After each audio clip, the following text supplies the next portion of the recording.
friends, welcome to an exciting session on basics of electricity.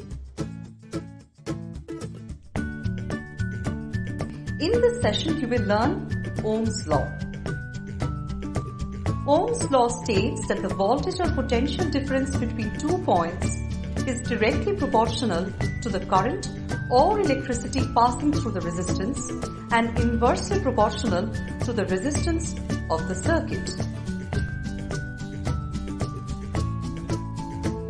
Therefore, the formula is V is equal to IR, where V is the voltage, I is the current and R is the resistance.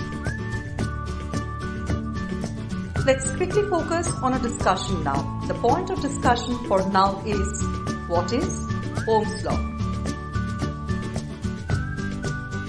So in this session, you have learned about Ohm's law.